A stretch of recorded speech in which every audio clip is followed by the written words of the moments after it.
Bom, vamos retomar a nossa aula sobre nucleação de cristais em vidros após esse intervalo. Revisando um pouquinho, que já faz algum tempo, você se lembra que o que a gente mede é o número de cristais por unidade de volume ou por unidade de superfície, depende do tipo de nucleação sobre a qual nós estamos interessados, versus tempo, numa temperatura fixa.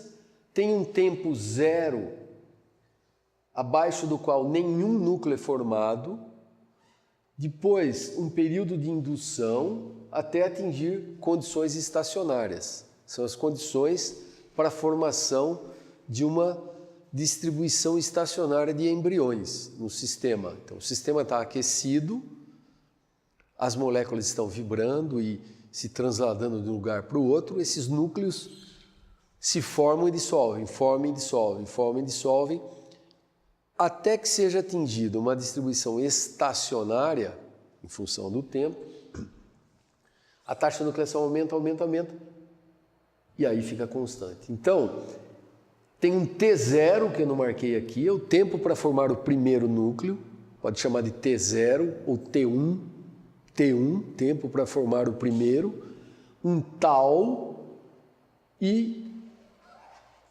a taxa de nucleação estacionária propriamente dita. Ao mesmo tempo, passado o T0 ou T1, esse é o mesmo T1, esse primeiro núcleo aqui começa a crescer. E se o sistema for estequiométrico, essa taxa é constante. Quer dizer, a derivada aí é constante.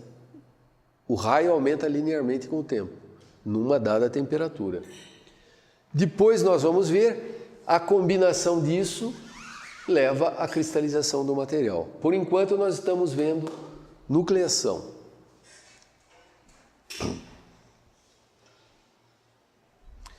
Tem muitas técnicas para estudar nucleação de cristais. Então, com aquilo tudo, nós podemos obter uma curva de nucleação, medindo em várias temperaturas, e uma curva de crescimento. Isso leva muito tempo, é bastante trabalhoso. Daí a importância de ver se os modelos teóricos conseguem prever ou não essas curvas. Porque daí em diante se consegue calcular essas curvas a partir de propriedades tais como a temperatura de fusão, o calor de fusão, a diferença de calor específico entre o vidro e o cristal, a viscosidade, etc. Então a teoria é importante para entender o fenômeno e também para poder prever, sem ter que medir tudo. Então vamos olhar a teoria e os testes, então, que foram realizados nos últimos 60, 70 anos para testar a validade dela. Eu já tinha passado essas pessoas importantes, tinha explicado a diferença entre nucleação homogênea e heterogênea, tinha também explicado essa curva, a expressão que calcula o trabalho para a formação de um núcleo crítico, é uma constante geométrica, vezes ρ ao cubo, ΔG do líquido por unidade de volume, menos o ΔG relativo à formação de tensões residuais, porque a densidade do cristal é diferente da densidade do líquido, e essa parte relativa à criação de uma nova superfície. Então, esta parte de tensão é positiva, parte de criação de uma nova superfície positiva, mas esse aqui é negativo. Então, a soma disso tudo resulta na curva que interessa. Essa curva pink ou roxa, essa é a curva que interessa, onde nós temos o trabalho crítico para a formação de um núcleo de tamanho crítico. Os que forem menores dissolvem, os que forem maiores crescem. a gente realmente negligencia essa parte de strain, porque nós estamos nucleando acima de TG, num líquido, e o líquido relaxa. Então a tensão aparece, mas o líquido relaxa. Como eu e quem trabalha na área sabemos que o tempo de relaxação estrutural é muito menor que o tempo de nucleação, a gente pode negligenciar isso aí. Pelo menos acima de TG. Abaixo de TG começa a ficar mais complicado, mas nós não vamos tratar desse assunto na aula. Só quem faz pesquisa nisso vai ver. Acima de TG, acreditem, a gente pode negligenciar esse termo. Nós já testamos isso, já publicamos sobre isso. Bom, eu cheguei a mostrar também, eu mostrei isso na aula, sobre dinâmica molecular. Esse esquema interessantíssimo, onde foi criado um cristal artificialmente aqui numa matriz líquida, no caso germânio, em metade da temperatura de fusão e variado o tamanho. E dessa forma foi encontrado o núcleo crítico para esse material nessa temperatura, 2 nanômetros. Núcleos ou agregados de átomos cristalinos maiores que isso crescem e até atingem uma velocidade constante. Essa aqui é a velocidade de crescimento desses núcleos nessa temperatura. Se eles forem menores, dissolvem. A average velocity negativa. Negativa significa dissolve. Esse é uma prova do conceito do núcleo crítico que eu mostrei no gráfico anterior. Também, como resultado desse estudo, ficou claro que tem uma certa interface, daqui até aqui, tem uma largura essa interface. Ela não é tão sharp como prevista na teoria. Isso pode causar problemas na teoria. Conclusões parciais, nós já tínhamos visto então sobre esse estudo de dinâmica molecular. Finalmente, nós chegamos nessa expressão, também mostrei na aula passada, essa expressão que vocês acabaram de usar para fazer o exercício em casa, cada um para o seu sistema. Então, nós estamos agora testando a validade dessa expressão com a suposição adicional que essa parte aqui de transporte, essa parte difusional, é controlada pela viscosidade, usando a equação de Stokes-Einstein. Essa é uma suposição adicional, ela não é automaticamente derivada da teoria clássica. Os pesquisadores é que usam essa suposição para poder testar, tendo em vista que essa constante energia de ativação para difusão não é conhecida para óxidos ou silicatos ou boratos como a gente trabalha. São materiais muito complexos e nós não conhecemos essa energia de ativação. Se estivesse trabalhando com germânio puro, como na dinâmica molecular, pode-se calcular ou medir o coeficiente de fusão do germânio, mas aqui não é germânio, é um silicato, tem silício, oxigênio, cálcio, lítio, sódio, outros materiais, outros elementos. Por isso, utilizamos a viscosidade. Se isso funciona ou não, é o objetivo do exercício que vocês estão fazendo em casa, ainda acertando os valores de ΔG, para eventualmente fazer o teste e recalcular sigma e recalcular o pré-exponencial.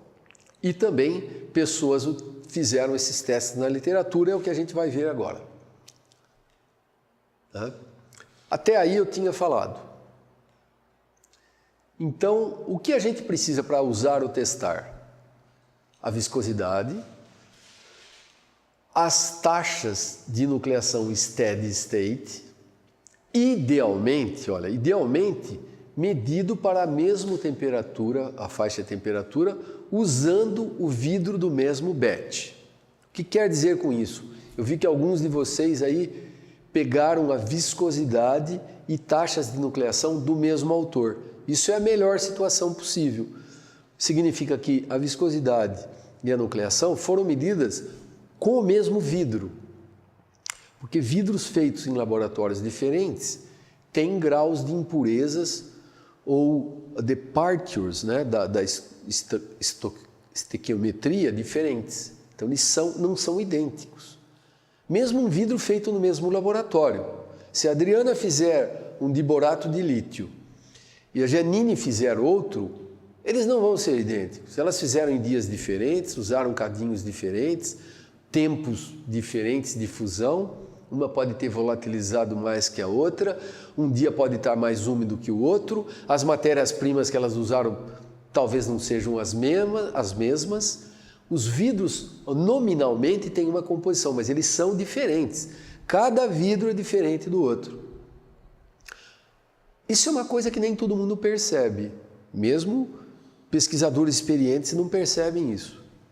Nós percebemos aqui, in the hard way. Ao longo dos anos nós aprendemos. Se você vai fazer uma tese com um vidro, eu sempre falo para os alunos, faça o suficiente para fazer a tese inteira com aquele vidro. Porque se acabar no meio, daqui 2 anos acaba. Você vai fazer outro. Não vai ser igual. Não vai ser igual. E propriedades de transporte, como condutividade elétrica, difusão, viscosidade, nucleação, crescimento de cristais, que depende de transporte, são as mais afetadas. As propriedades mecânicas, a densidade, sabe, essas propriedades bulk, não são tão afetadas se tiver 0,5% a mais de OH num vidro que no outro, 0,3% mais de impurezas num que no outro. Não afeta praticamente as propriedades macroscópicas, mas afeta muito as propriedades de transporte. Então, vocês todos, para a tese, se forem medir propriedades de transporte, nucleação, viscosidade, condutividade elétrica, difusão, relaxação, tem que bolar todos os experimentos, ensaios, caracterizações e fazer um vidro só, bem feito, bem homogêneo, um só. Na prática, você pega dados de um autor, dados de outro autor, tem complicações relacionadas a isso. Por isso que eu digo, idealmente, using a glass of the same batch, same melting operation. Prestem atenção no que eu estou dizendo. Isso é importante. Para o exercício que nós vamos fazer aqui, se for possível fazer isso, ótimo. Se não for possível, nós faremos o que há disponível na literatura. Ok. E o ΔG, medido ou calculado, que vocês estão brigando com o ΔG ainda. Ok. Está aqui, ó, a expressão de Turnbull, a expressão de Hoffman. Essa de Turnbull é com a integral toda zero. É a maior que pode ter. Você colocando uma integral aqui, vai diminuir esse ΔG. Não tem como ser maior que isto aqui. Isso é um teste que vale para a sua vida toda. Sempre que você for medir uma propriedade, compare com a literatura, compare com valores teóricos, compare, sei lá, qual é o maior valor. Se o seu estiver acima disso, já é um alerta. É um alerta. Então, digamos que a condutividade elétrica do Nasicon maior já reportada, 10 a menos 3. A sua deu 10 a menos 1. Opa! Pode ser que ninguém tenha feito aquela composição, mas você fica esperto. Vai, verifica, double, triple check, né? Quando as coisas são fora do esperado. Bom, olha lá, experimental. Ok, então eu já tinha dito que a gente mede número, tempo de indução, taxa de nucleação e monta a curva de nucleação. Aí vamos testar. O jeito de testar, então, um jeito é fazer uma linha reta, por exemplo. Linearizar essa expressão, tomar o logaritmo da taxa de nucleação estacionária versus viscosidade dividido por T em função de 1 sobre T delta G ao quadrado. Isso nada mais é do que a linearização dessa expressão. Tem que dar uma linha reta.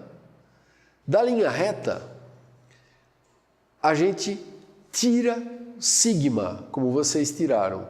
E aí, eu gostaria que vocês comparassem o sigma que vocês calcularam com o sigma calculado por essa expressão. O sigma que vocês tiraram da curva, comparem com esse valor teórico de sigma, que também foi deduzida por Turnbull. Essa expressão chama-se a expressão de Kapski-Turnbull, que os dois trabalharam nisso. Kapski / Turnbull. Quanto vale esse alfa? Alfa é uma constante adimensional que varia entre 0,4 e 0,55.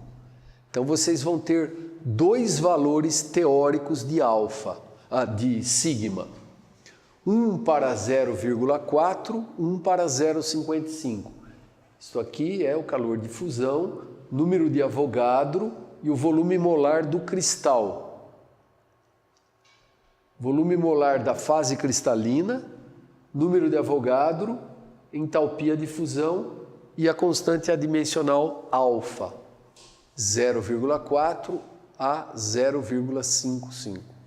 Usem esses dois valores. E aí comparem com o que vocês obtiveram. Então, essa turma que teve um valor aí de 450 milijoule por metro quadrado, por favor, compare com essa equação para ver se está dentro, certo? Quem sabe? Só se a entalpia de fusão for absurdamente alta, pode ser.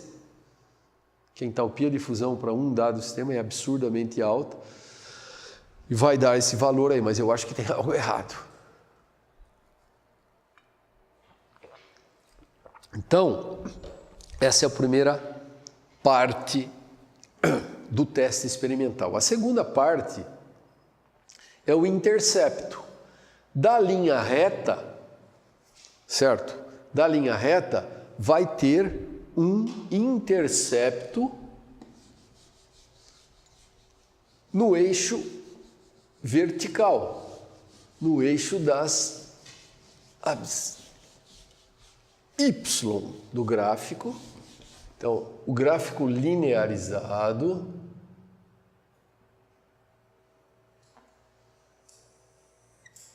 aqui é 1 sobre T delta GV ao quadrado e nesse eixo Y é o logaritmo da taxa de nucleação vezes a viscosidade dividido por T.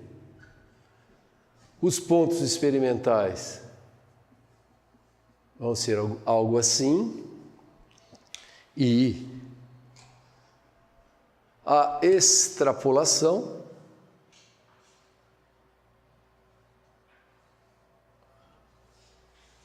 vai dar aqui um intercepto que na lousa chamamos de K1.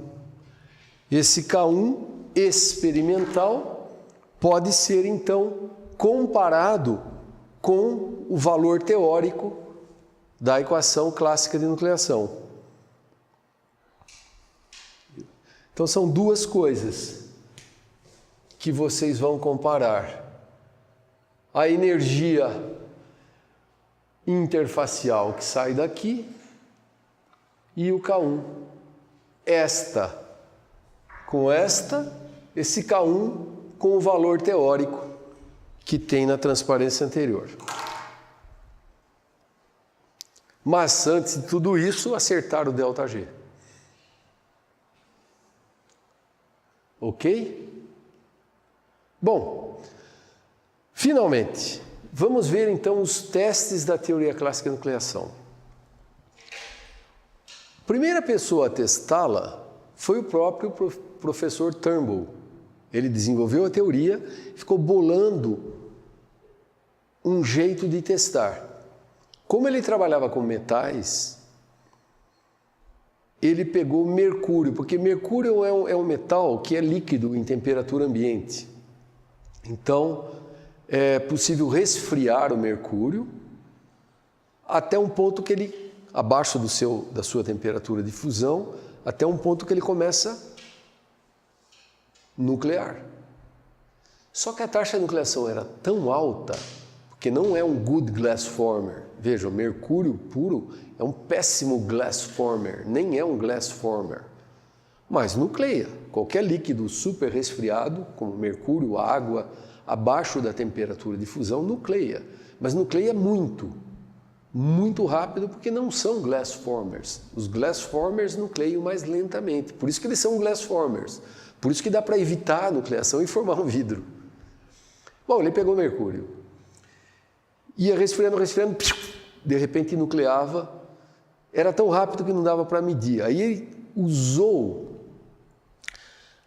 a cristalização total. Lembra que a curva de cristalização total que eu revi hoje é combinação de nucleação e crescimento. Então ele media a curva de nucleação total, por uma certa técnica, a taxa de crescimento de cristais e calculava back, e inferia a taxa de nucleação.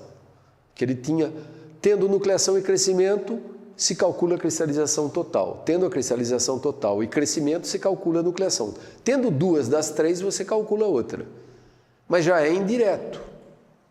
Bom, com todos esses problemas, porque era um material difícil de trabalhar, ele obteve. Essa é a curva de nucleação, Seria bom mostrá-la aqui numa faixa de apenas 2 graus Celsius, de 79 a 81 graus.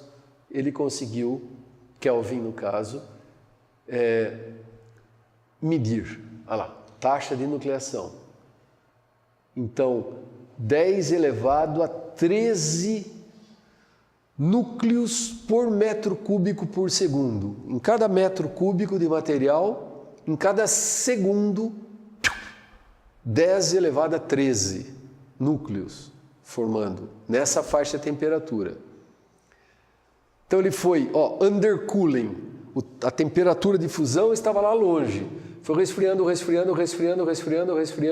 líquido, chegou a 79 graus, pum, nucleou, 79,1, 79,2 de undercooling, Até que nem dava para medir daí em diante. Essa taxa provavelmente explode lá, várias ordens de grandeza, e ele não conseguia mais medir.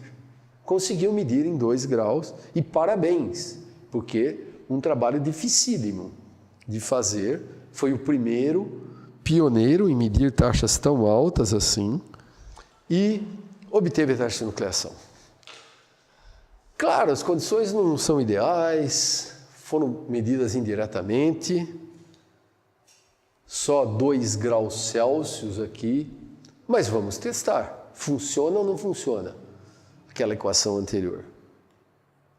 Está aí, plotando desta forma aqui, linearizada, plotando da forma linearizada, obteve linhas retas para 2 experimentos, está vendo?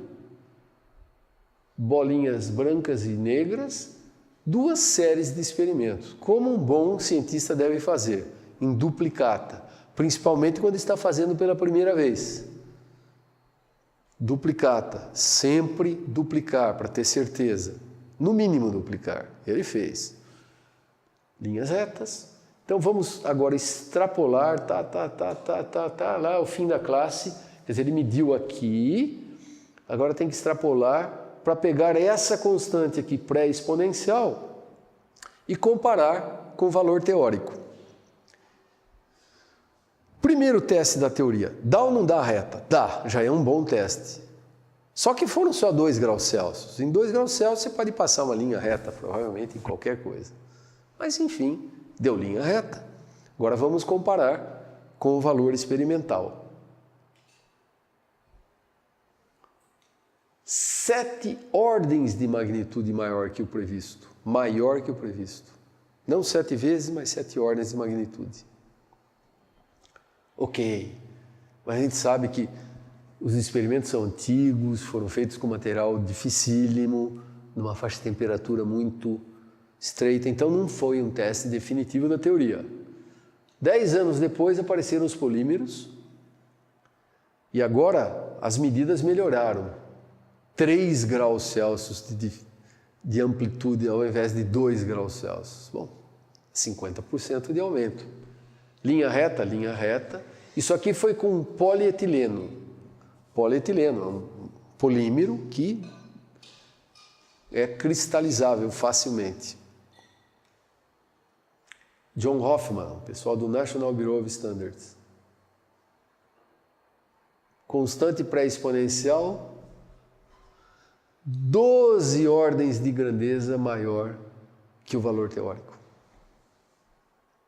7 para os metais, 12 para os polímeros, mas de novo, só 3 graus Celsius. Não foi considerado pela comunidade de materiais um teste definitivo. Vidros metálicos foram descobertos na década de 70. Esses já são melhores formadores de vidro que polietileno, que cristaliza muito rápido, ou mercúrio, que cristaliza ultra rápido. São materiais mais viscosos, etc. Né? Que aqueles 2 materiais conseguiram medir por uma taxa, por uma liga ferro, níquel, paládio, boro. Está aqui as taxas de nucleação, já na escala linearizada. E aí, estranho, teve uns pontos experimentais muito fora da linha reta para temperaturas mais altas. E muitos pontos fora para temperaturas mais baixas. Falaram, bom, talvez aqui a taxa de nucleação é tão baixa que o erro é muito grande. Talvez aqui aquelas tempo para atingir steady state condition seja muito alto. Veja bem, eu vou pôr aqui na lousa de novo como é feito o experimento. Número de núcleos por unidade de volume versus tempo. Tem um período de indução, né? Se esse período de indução é muito longo, talvez a pessoa não tenha tido paciência para atingir as condições de steady state. Veja bem, se você mediu aqui, parece que já é uma linha reta. É um pouco complicado descobrir se steady state conditions foram ou não atingidas. Imagine que você, o seu estudante, tenha medido só aqui. Nessa faixa dá para fitar uma linha reta e você tomou essa taxa como a steady state, mas a steady state verdadeira é essa. Vocês entendem o que eu estou tentando dizer? Em temperaturas baixas, esses tempos ficam longos, dias, semanas, até meses. Então, essas taxas aqui, que estão abaixo do previsto, talvez elas foram reportadas assim porque a pessoa mediu aqui e não ali. Steady state conditions não foram atingidas. É sempre uma preocupação.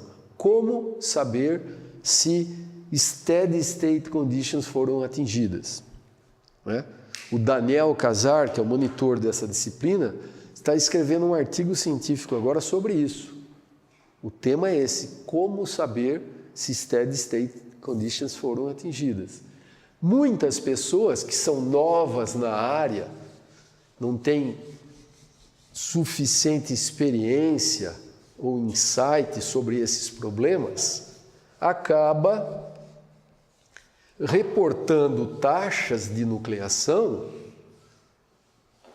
baixas demais, porque não chegaram a atingir steady state. Vocês entenderam essa explicação? Então, pode ser que essas não tenham atingido steady state. Mas também pode ser um fenômeno real. Ninguém sabe, isso foi publicado, mas vamos esquecer, passar a linha reta aqui, imaginar que essas aqui se referem a steady state e extrapolar para ver o valor da pré-exponencial experimental e comparar com a teórico. Está lá. Foi para 20 ordens de magnitude maior que os valores previstos. 20 ordens de magnitude. Vocês estão percebendo o problema? Começou com Mercúrio, dados complicadíssimos, tal, 7 ordens de grandeza. Foi para polietileno um pouco melhor, tal, 12 ordens de grandeza. Ligas metálicas vítreas, 20 ordens de grandeza. Todas elas com seus problemas, mas parece que os dados foram melhorando. No caso, foi uma faixa aqui de 20 graus Celsius, inicialmente era 2, depois 3, agora 20, os dados foram melhorando e a discrepância aumentando. A comunidade nessa altura foi percebendo que talvez essa teoria não funcione direito.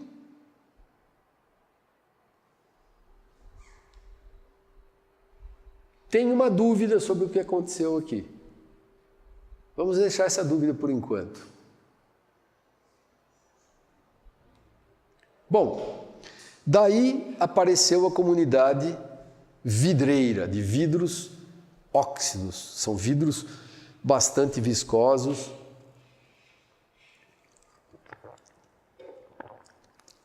Com a vantagem de ser mais fácil medir nucleação e crescimento, porque eles são viscosos, os processos são mais lentos. Dá para se congelar. Trata 1 hora, resfria, trata 2 horas, resfria, 3 horas, resfria. Os processos são facilmente congeláveis, porque eles são muito viscosos. Diferente de mercúrio líquido, por exemplo, que a viscosidade é muito, muito, muito mais baixa. É difícil até congelar o fenômeno. Tudo muito rápido. Então, com esses vidros aqui, é muito mais fácil, você vai lá, conta os cristais, põe luz polarizada, como esse aqui, dá para contar direitinho, né? Em função do tempo, da temperatura, e obter curvas de nucleação muito melhores, como essas aqui. Numa faixa de 70, 80 graus Celsius. Por que não mais? Porque vai ficando lenta demais a taxa de nucleação, os tempos vão ficando muito longos. Mas em tempos de até alguns dias, de minutos a dias, esse é o que se chama Laboratory Time Scales. Minutos a dias. Ninguém quer ficar meses e meses fazendo experimentos, porque, bom, as teses têm que ser defendidas, os relatórios têm que ser enviados, os papers têm que ser publicados. Idealmente era deixar anos e anos, mas não dá tempo.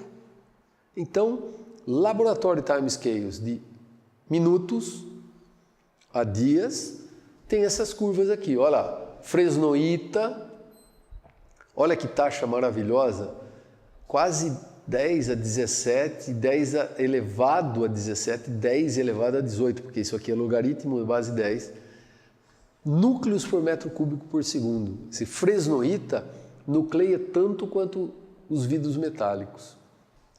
Aí o silicato de lítio, está aqui, o silicato de lítio. Silicato de lítio dopado com OH. Sabe que OH, os vidros têm um pouco de OH que vem da atmosfera. Quanto mais OH, olha como aumenta a taxa de nucleação. Foi de 10 elevado a 9,5 para 10 elevado a 10,5, uma ordem de grandeza aumentou a taxa de nucleação só por ter um pouco mais de OH. Por isso que eu disse que é difícil reproduzir um vidro, porque as condições de umidade variam de dia para dia e tal. Você pode fazer um vidro hoje e daqui 3 meses vai ter uma diferença de OH que faz um efeito brutal na taxa de nucleação. Esse aqui é o metasilicato de sódio, esse aqui é o soda lime sílica 213, esse é 123, é a base dos biovitrocerâmicos que nós fazemos aqui, silicato de bário, enfim, tem uns, na literatura toda, só tem uns 10 sistemas estequiométricos para os quais foram medidos taxa de nucleação. Estequiométricos, quando a composição do cristal é igual à composição do vidro. E tem mais uns 40 não estequiométricos, para os quais taxas de nucleação foram medidas. Só, na literatura inteira. Vidros de óxidos. Tá? Aqui tem os principais. E vocês estão trabalhando com alguns deles nos seus homework. Olha que outra coisa interessante, à parte, isso nós achamos. Se nós plotarmos essas curvas T dividido pela temperatura de fusão de cada cristal, então é numa escala reduzida, numa escala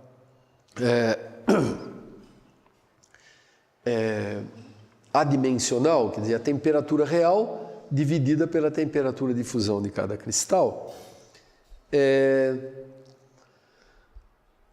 todos os máximos, olha, os máximos das curvas de nucleação ficam abaixo de 0,6. Isso aqui é quase que um número mágico. Esse número mágico aqui, vidros que têm TG sobre TM menor que 0,6 mostram nucleação homogênea. Nucleação homogênea. E as taxas, porque as taxas em geral são sempre abaixo de 0,6. As taxas, os máximos delas são abaixo de 0,6 nessa escala reduzida. Então esse é um meio de procurar, você quer procurar um vidro que tem nucleação homogênea, procure algum cuja TG dividido por temperatura de fusão seja menor que 0,6. Nós nunca encontramos exceção a essa regra. Nesses 50 sistemas para os quais existem taxas de nucleação medidas por alguém, os TG deles dividido pelos TM deles são abaixo de 0,6. Ok. Então está aí o teste. Agora com esses vidros,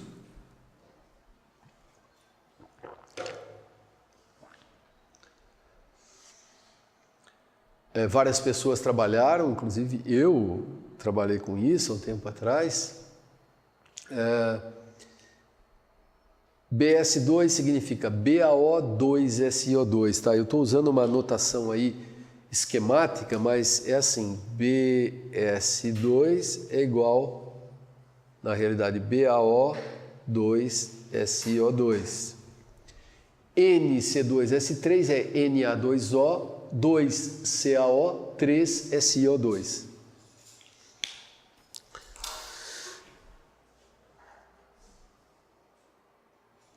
Esse é o professor Michael Weinberg e o professor Peter James, ambos falecidos já, que trabalharam muito nessa área. Olha que maravilha de linha, na escala linearizada. Uma reta muito boa. Aqui usando dados de nucleação e viscosidade do mesmo autor, no caso eu. Esse gráfico é meu. A época que eu ia para o laboratório, né? Medi a viscosidade, fiz o vidro, caracterizei o vidro e medi as taxas de nucleação no mesmo lote, vidros no mesmo lote. Olha que linha maravilhosa. Isso aqui é TG. Botei uma linhazinha aqui para mostrar o TG desse vidro. Então, até pertinho de TG, consegui medir. E esse aqui são dados desse Carlos Gonzalez Oliver, também usando viscosidade e nucleação no mesmo vidro. Linha muito boa e aqui o TG dele. Então estou pegando esses dois casos, que são casos bem feitos, né? E o professor James, que foi tanto meu orientador quanto do Carlos, era um especialista nesse assunto, ele ficava em cima, ele foi ensinando a gente a fazer bem feito essas coisas. Resultado. Para o bário, para aquele 1, 2, 3, para o silicato de lítio, para o qual também há dados, o 213 e a fresnoíta, que é 2 bário, 1 titânia, 2 SiO2. Olha só. Variando o ΔG. Então, pegando o ΔG de Turnbull, o alfa deu 0,5, 0,4, 0,4, 0,4, 0,4. Pegando o ΔCP experimental e calculando o ΔG, como vocês estão fazendo no exercício, aí deu um pouquinho maior, 0,56, 0,48, 0,41, 0,47. E a discrepância em ordens de magnitude, quer dizer, no pré-exponencial, pegando o Turnbull, 13 ordens de magnitude, como vocês verificaram aí já, alguém me falou, o Turnbull dá os melhores resultados. Melhores, quer dizer, dá as menores discrepâncias, mas o Turnbull, a expressão de Turnbull é uma aproximação. O valor real tem que ser dado por esse aqui, ó, o ΔCP experimental. Esses aqui são os valores reais, quer dizer, estas em vermelho são as discrepâncias reais. Aqui não foi calculado porque não tem valores de ΔCP, ou não tinha na época, para a fresnoíta. Mas para todos que têm valores experimentais de ΔCP, portanto de ΔG, olha, 32, 36, 55, 55 ordens de grandeza de magnitude. As taxas de nucleação experimentais são muito, muito, muito mais altas do que as calculadas teoricamente. Se eu fosse traduzir esses números aqui na lousa, seria então assim. Ó, temperatura, o logaritmo da taxa de nucleação.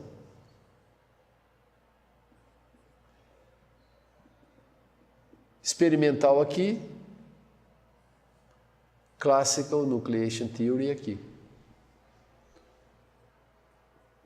E essa discrepância aqui é de 30 a 55 ordens de magnitude. Mas a dependência com a temperatura é bem descrita. Se dá a linha reta, quando eu transformar isso para a escala log, significa que essas duas curvas vão estar posicionadas na mesma temperatura. Então, a teoria clássica da nucleação, escrevam isso que é importante. Teoria clássica da nucleação, com a suposição que sigma é constante e que a viscosidade descreve a parte difusional,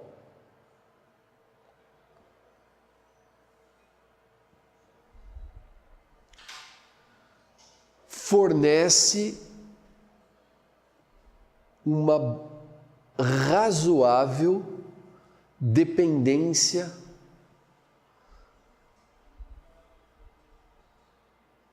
das taxas de nucleação com a temperatura.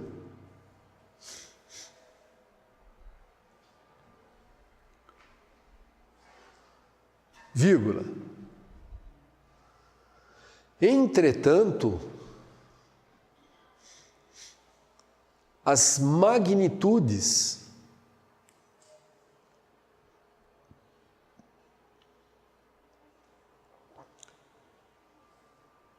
previstas teoricamente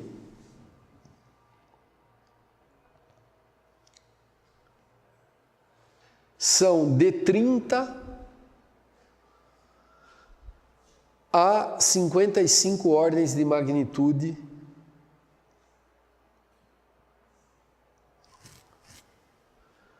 menores que os valores experimentais.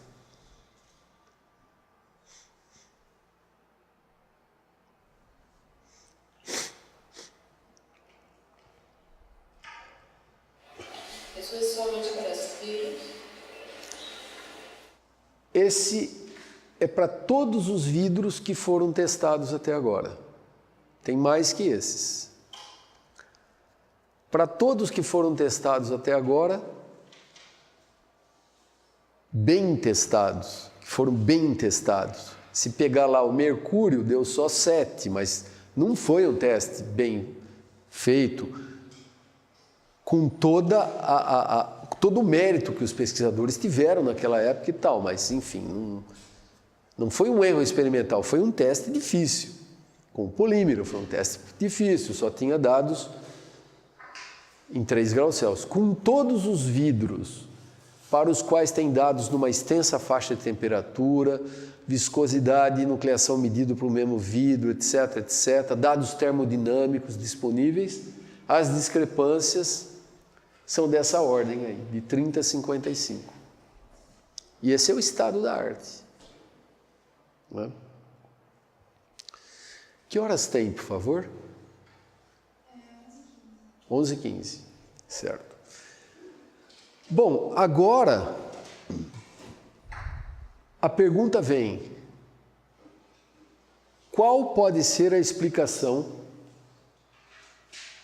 para esse problema? Por que ocorrem essas discrepâncias? Uma explicação pode ser a formação de fases metaestáveis. Será que nesses grandes undercoolings, presta atenção, porque nós estamos falando de... Vocês se lembram que esses máximos aqui de nucleação se dão em temperaturas, se eu puser T sobre Tm aqui, vocês se lembram que é abaixo de 0,6? Quer dizer, o Tm está aqui, ó, né? Isso aqui é bem longe de Tm. O undercooling é super grande. Será que fases metaestáveis não se formam? Ao invés de se formar a fase prevista pelo diagrama de equilíbrio, etc., umas fases metaestáveis não se formam? E essa pergunta é interessante porque em metalurgia, que é uma ciência mais antiga e tal, é muito comum a formação de fases metaestáveis, quando está solidificando metais e tal. Será que aqui não formam fases metaestáveis? E se estiver formando, o ΔG que nós calculamos é para fase estável. Então estaria errado o ΔG. Como ele é ao quadrado, né? É ao quadrado aqui, isso pode dar um erro razoável. Então é uma pergunta relevante. Será que o mecanismo de difusão não é exatamente o mesmo que controla o fluxo viscoso? E se não for, pode explicar essa discrepância, porque aqui nós estamos usando a viscosidade. É uma suposição extra.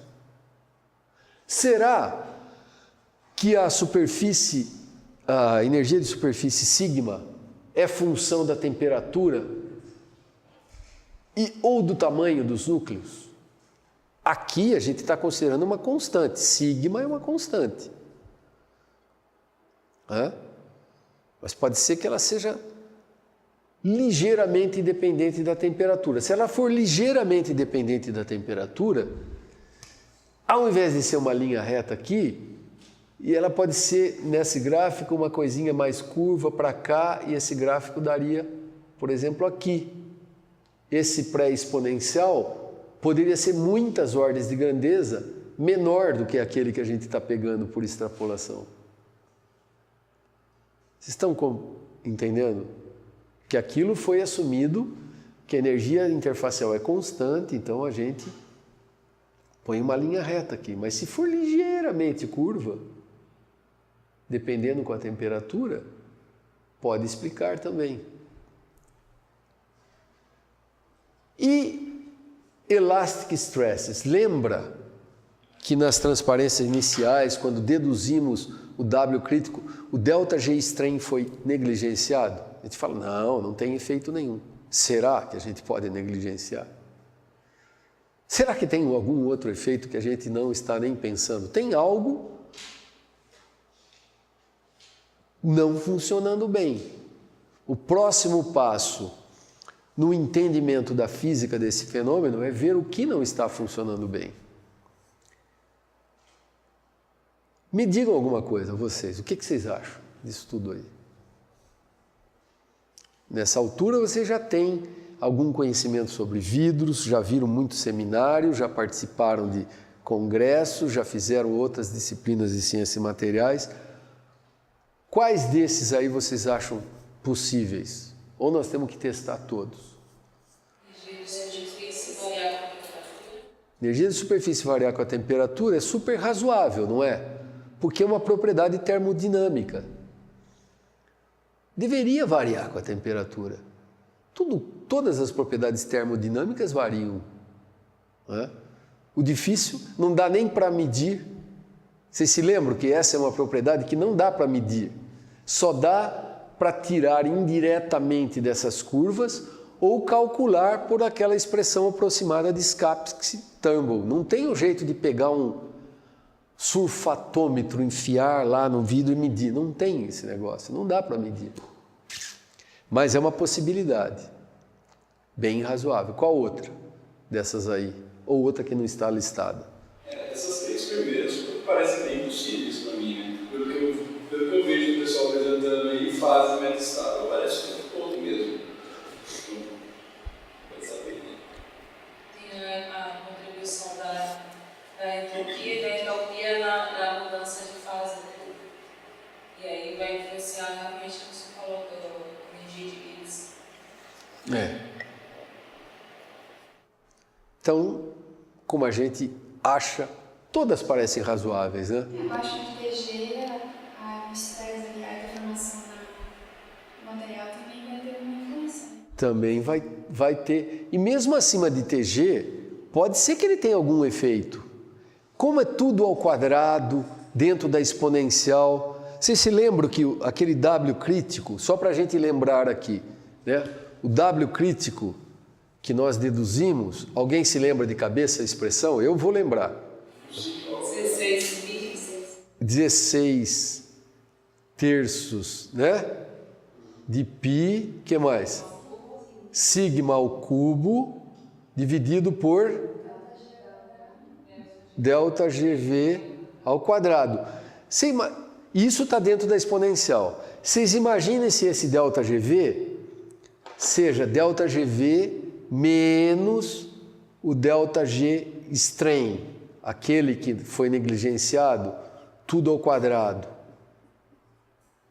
Mesmo que seja um pequeno efeito dele acima de TG, bom, mas é ao quadrado, dentro da exponencial, tudo isso tem que ser checado.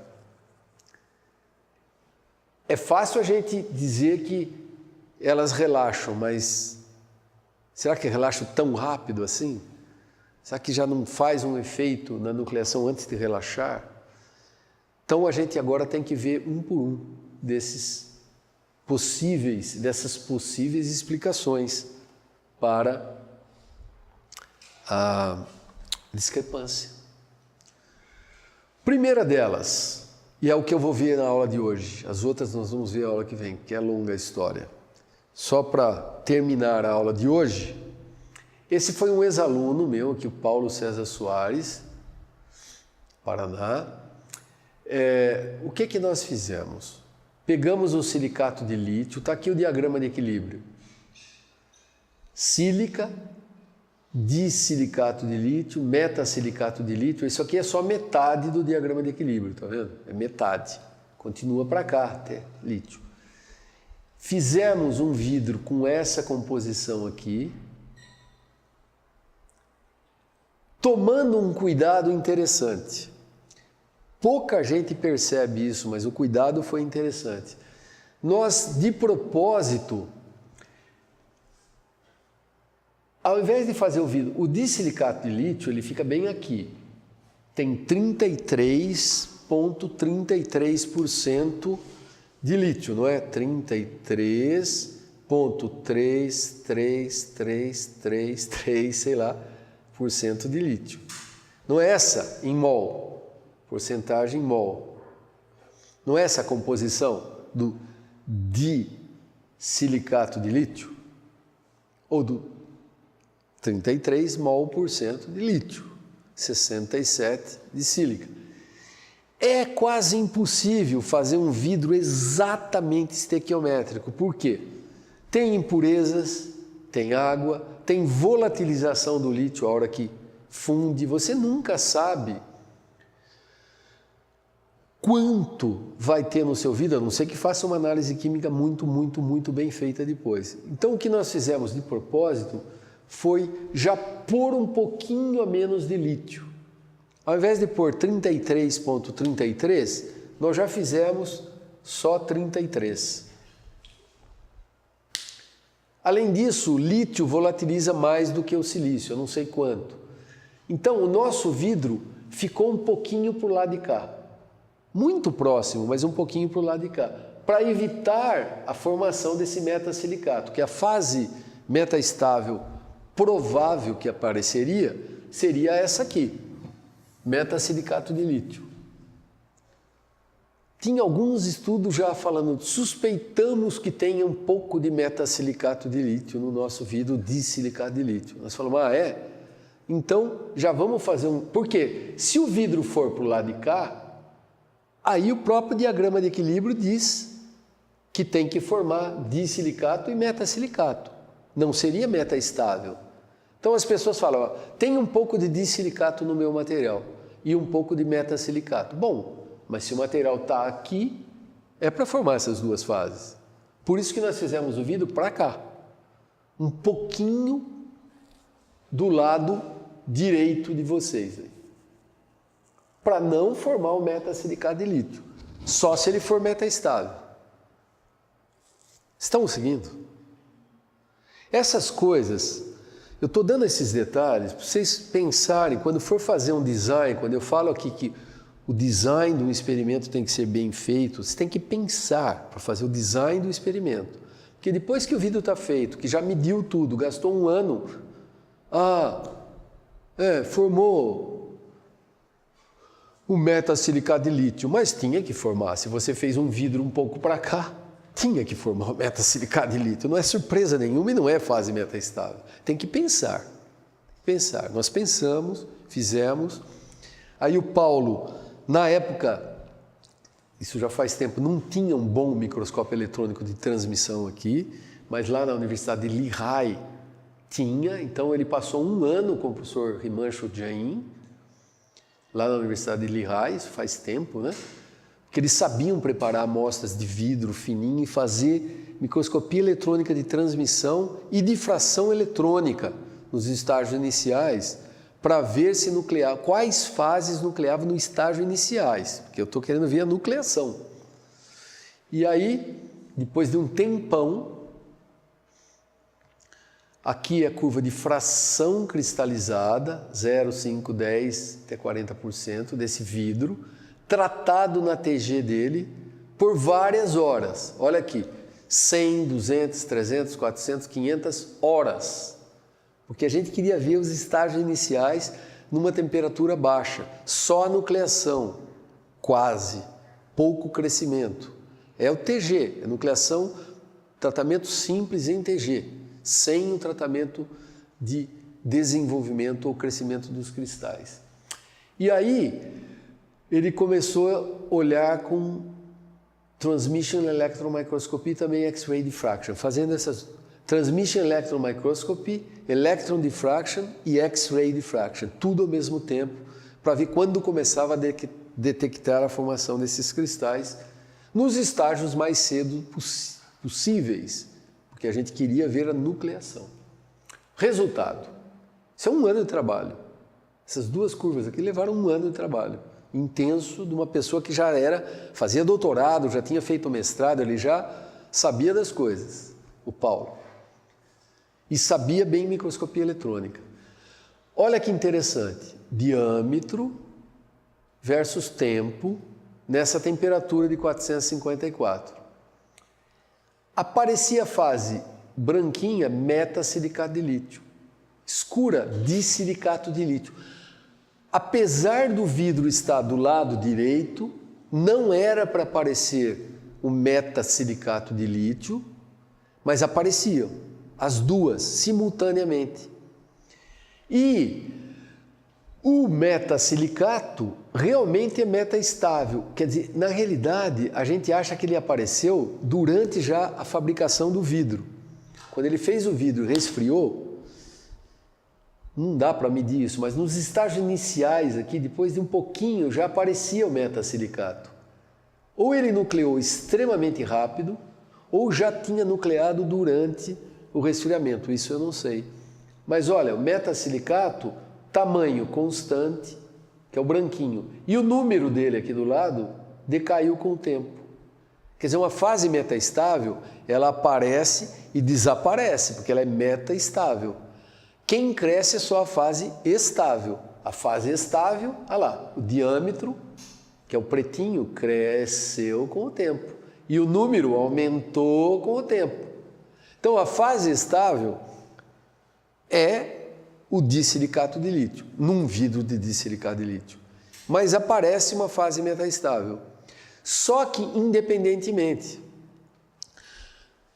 as pessoas pensavam que aparecia uma fase metaestável e aí ela atuava como sítio para a nucleação heterogênea da fase estável. Mas não era o caso. Os cristais apareciam independentemente. E a fase metaestável, inclusive, desapareceu, enquanto a outra continuou nucleando e crescendo. Então, conclusão desse pequeno estudo, e tem pouquíssimos estudos feitos sobre esse problema, é que assim, fases metaestáveis realmente aparecem, como reportado na literatura para metais e tal. Mas neste caso, pelo menos, elas não são responsáveis pela nucleação heterogênea da fase estável. Então não explicam a discrepância da teoria clássica. Essa foi a nossa conclusão e que eu saiba, estudo similar não foi repetido até hoje. Está aí esperando para alguém repetir. Deu um trabalho danado fazer tudo isso, mas o Paulo fez e bem feito. E nós publicamos um bom artigo. E essa foi, portanto, a nossa conclusão. O uso de microscopia eletrônica de transmissão associado a Selected Area Diffraction, que dava para difratar e saber se era metasilicato ou disilicato. Cada cristal. Foi feito isso em cada cristal. E medido o tamanho e o número. Em cada cristal medido o tamanho e o número. Deram evidências claras que realmente aparece essa fase metaestável metasilicato de lítio, mas ela aparece concorrentemente com a outra. There was no evidence of heterogeneous nucleation da fase estável em cima da metaestável. Então, este mecanismo não explica a falha da teoria clássica de nucleação. Mas foi um único estudo, numa única temperatura, para um único vidro. Mas é a evidência que a gente tem. Ainda é um campo um pouquinho em aberto. Alguém poderia repetir o estudo com outro sistema? Poderia. Seria interessante, seria publicável. Perguntas? No caso, essa fase metastável, ela se dissolve novamente? Se dissolve. Nessa temperatura, ela se dissolve. Por isso que a gente acha que ela formou durante o resfriamento. Ela nucleia tão rápido. Mesmo a gente fazendo splat cooling, formaram lá alguns cristais dela. Porque, veja bem, ela tem muito mais lítio O metasilicato de lítio tem 50% de lítio, certo? Um metasilicato tem 50% de lítio. Então, a difusividade aqui é muito maior do que ali, porque essa tem 33,3. Provavelmente, durante o resfriamento, formam-se alguns desses cristais aí, metaestáveis. Quando a gente aquece, eles começam a dissolver. Olha só, a prova experimental está aqui. Ó, nos primeiros minutos aqui, 1 hora, que é o que dava para começar a medir, tinha esse número. De repente, ó, o número decai do metasilicato. Por isso que ela é uma fase metaestável. E o tamanho dos que ficam, aqui é o tamanho dos que ele conseguiu medir. Tem lá 5, 6 cristais na amostra, né? Ele está medindo o tamanho máximo, tá vendo? Do maior. Os menores já estão dissolvendo. Sempre começa assim, a dissolução tem mais superfície específica, os menores eles vão se dissolvendo primeiro. Como em qualquer estágio de Corsinin, os menores se dissolvem primeiro, né? Não teve nenhuma relação entre os locais onde esses cristais de metaestáveis com os cristais estáveis? Nenhuma. Eles tinham metaestável aqui. A geometria deles era diferente. Depois de fazer umas difrações eletrônicas, o Paulo percebia. Os metaestáveis eram como agulhas, assim, e os outros mais redondinhos. Então, tinha as agulhas aqui, o redondinho aqui, agulha aqui, redondo. Não tinha nenhum caso onde tinha a agulha com o redondinho ali como nucleação heterogênea. Não foi achado nenhum. Por outro lado, quando se faz microscopia eletrônica de transmissão, as amostras são minúsculas, é só numa cunhazinha bem fina que dá para ver que a amostra é suficientemente transparente. Então tinha 2, 3, 1, 4 cristais por amostra. Não dá para fazer uma estatística como a gente faz com microscopia óptica, tem 200, 300 cristais numa amostra. É uma estatística pobre, mas é o que deu para fazer. E razoavelmente conclusivo, né? Razoavelmente conclusivo.